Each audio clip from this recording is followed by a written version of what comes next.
So I'm continuing to put this Fluke 8842A multimeter through its paces. Today right now I'm going to test the volts AC RMS functionality. And the way I'm doing that is I'm using my Digital and Electronics Explorer board to output a sinusoidal waveform from the arbitrary wave generator channel 1. That's AWG there, channel 1, and that then goes off into the scope channel 1. And then let me show you that on the scope of the waveform software from Digilent. And there are some measurements on the right that are capturing the real-time values. We've got a 1 kilohertz signal. It's showing a AC RMS of 0.708 and a peak-to-peak of 2 volts and change. The other thing to note here is that I've got this configured with a DC offset so that the symmetry line is at 5 volts rather than over at 0 volts. That's just to further test the functionality of the Fluke meter. I'll bring up the documentation.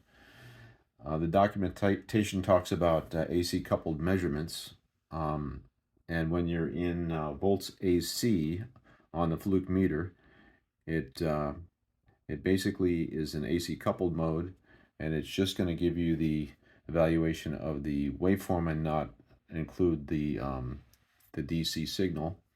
So the way to handle that is to get the volts AC signal. If you wanted to calculate the combined AC and DC measurement, take that volts AC signal, then switch the multimeter into volts DC mode, pick up the volts DC signal, then square the two and add them, and then take the square root, and you get the volts RMS combined.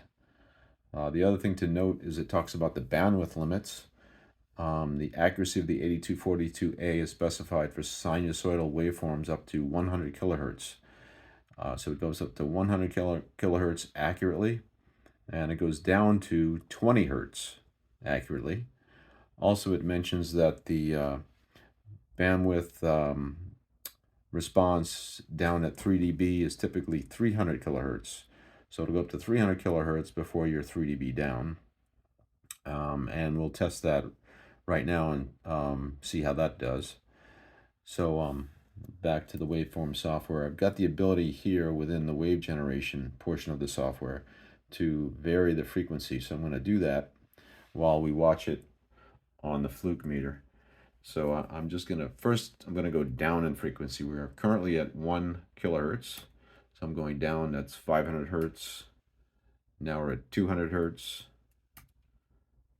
Now we're at 100 hertz. You can see that there's been no real change in the meter's reading. Volts RMS AC, that is. There's 50 hertz. Now we're down at 20 hertz, which they say is the limit on the low side. And now we're down at 10 hertz. You can see you begin to have an effect on the volts AC RMS reading. And then now at 5 hertz. And now we're down at 2 hertz. And we're finally less than 3 dB down. Let's look at what 3 hertz would look like. There you go. So around 3 hertz minimum before you're 3 dB down. Now I'm going to go up in frequency. Back up. Now we're up to 100 hertz. We're going up 200 hertz, 500 hertz, 1 kilohertz where we started. There's 2 kilohertz, 5 kilohertz, 10 kilohertz, 20, 50, 100 kilohertz. Now this is what they're saying the limit to accurate volts AC RMS readings are. Now we're at 200, a slight change there. Now we're at 500, and at 500 kilohertz, we are 3 dB down, a little bit more than 3 dB down. I'm going to go back to 100 kilohertz. So we're back to our normal reading. We're within the bandwidth limits specified. And then we'll look at volts DC. And there you go. You switch the volts DC, and there you can see that 5-volt offset is 4.99. Basically 5 volts, the offset. And if you go to the volts AC, you see the AC component of that in RMS.